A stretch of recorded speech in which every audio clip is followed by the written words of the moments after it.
한자 이야기 낱말 이야기 299번째 시간입니다. 네, 이번 시간은 정신대란 낱말 한번 살펴보겠습니다. 우리가 흔히들 종군 위안부라든지 또는 위안부라든지 이렇게 얘기를 할 때 예전에는 정신대라고 했습니다. 여자 정신대 이렇게 얘기를 했거든요. 그런 의미에서 볼 때 우리 역사 속에 특히 이 시대를 살고 있는 우리에게 이 정신대란 낱말은 상당히 별로 좋지 않습니다.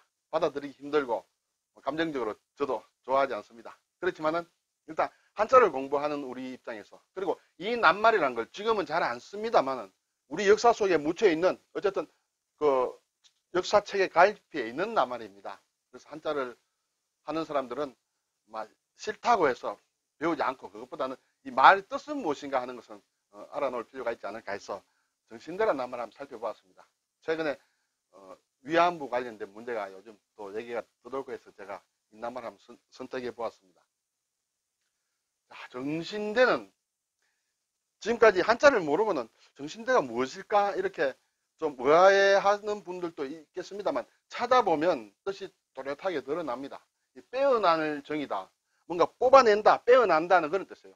반대로 보면 빠져나온다, 뒤로 물러난다. 그런 뜻도 사실은 좀 있어요. 어쨌든 빼어날 정이다. 그리고 몸신이다. 우리 몸입니다. 그리고 대는 부대, 군대 할 때 무리를 뜻하는 무리대가 되겠습니다. 그래서 정신대 이렇게 씁니다. 자, 빼어날 정자는 별로 이렇게 우리가 쓸 일이 많지 않습니다. 정말 많지 않습니다. 그렇지만 정신대라고 할 때는 이 글자를 씁니다. 자, 여기에 이것이 조정정자이죠. 조정이다. 조정이라는 것은 궁궐에 왕조시대에 어떤 조정, 정치를 하는 왕과 같이 신하들이 모이는 곳을 조정이라고 하죠. 직업으로 치면 내각이라고 할까요? 정부라고 할까요? 그렇게 행정부라고 할까요? 그렇게 되겠습니다. 이것이 조정정이다. 뭔가 빼낸다고 하는 뜻에서인지 몰라도 제방전 손수자가 들어가 있습니다. 이 글자는 법정이다라고도 할 때도 쓰는데 가끔 이렇게 접하는 그런 글자입니다만 이 글자는 사실 좀 어렵습니다. 그래서 제방변을 붙이면 빼어날 정이다 이렇게 됩니다. 몸신은 부수자이죠. 원래는 임신한 여자를 옆에서 본 모양인데 그것이 일반적인 몸이라는 뜻으로 바뀌었습니다. 대는 물입니다. 물이대.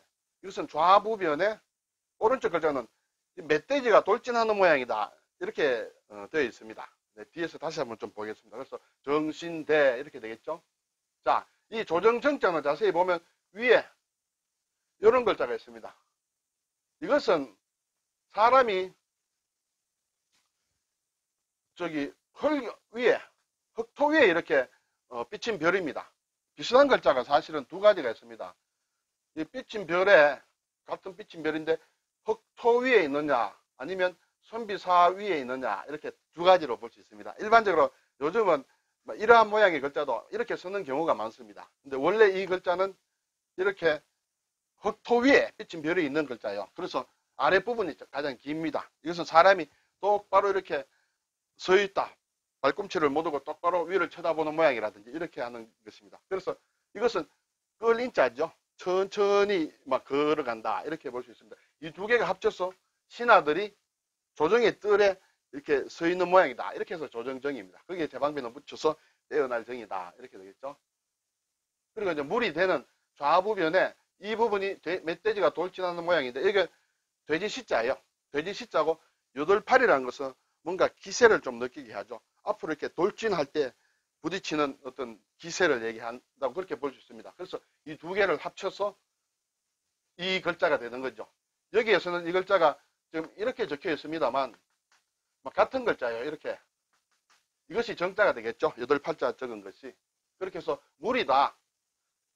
이 멧돼지들이 돌진해서 언덕으로 올라간다. 때를 지어서 올라가는 모양이다.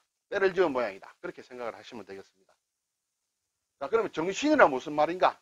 정신하는 부대예요. 정신한다? 좀 이상하죠? 그렇지만 어떤 일에 남보다 앞장서서 나아가는 것을 정신이라고 합니다. 내 몸을 빼었어.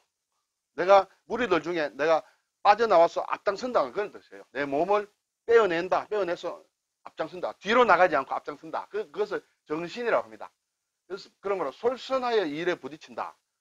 자, 일제가 이제 태평양 전쟁을 일으키고 여러 인력이 부족을 하니까 남자들은 남자들대로, 여자들은 여자들대로, 특히 여자들에게는 막 여러 가지 군수 공장이나 막 이렇게 해서 데리고 갑니다.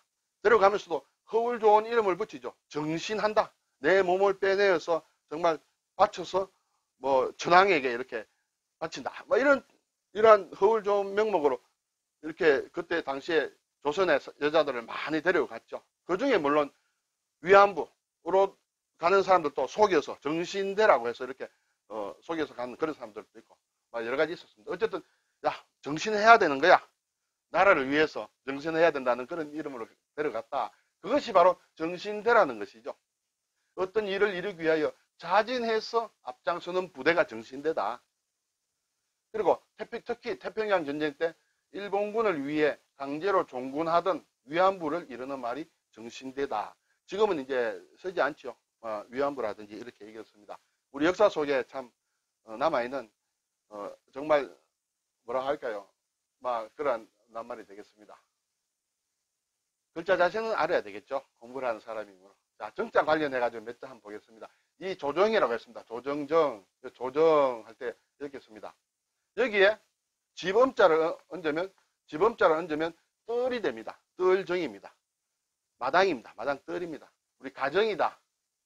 우리 집안, 가정을 얘기할 때 이 정자를 씁니다. 그리고 여기에 배주자를 씁니다. 배주자를 쓰면 그룹배정이다. 그룹배는 크지 않은 배를 얘기합니다. 조정한다. 우리가 조정경기 있죠? 이 정자입니다. 이 조는 노를 젓는다 하는 그런 뜻이에요. 그래서 조정경기 할 때, 조정할 때도 이 정자를 씁니다. 함정이다. 군함. 함은 큰 배, 정은 좀 작은 배를 얘기합니다. 그래서 함정, 이렇게 얘기하죠. 그리고 정신대의 정자는, 이거 빼일 정자, 빼어날 정자인데, 정신이라고 하거나 정신대라고 할 때도 쓰지만은, 곱고 긴 물건을 세는 단위도 정이라고 합니다. 우리가 총을 얘기할 때, 총이 10자루가 있다. 그것을 한자말로 총이 10정이라 그래요. 그렇죠. 기관총 10정. 이렇게 떼어내는 네모를 좀 긴 물건을 셀 때 그 단위를 한정, 두정 할 때 총이라든지 노라든지 삽이라든지 이런 것을 단위를 셀 때 일반적으로는 몇 자루 하지만은 한자로 굳이 표현한다면 몇 정 할 때 이 정자를 쓰고 있습니다. 네, 참고로 알아두시면 어떨까요? 네, 오늘 정신대란 말에 정신이 무슨 말이냐 하는 것을 한번 살펴보았습니다. 감사합니다.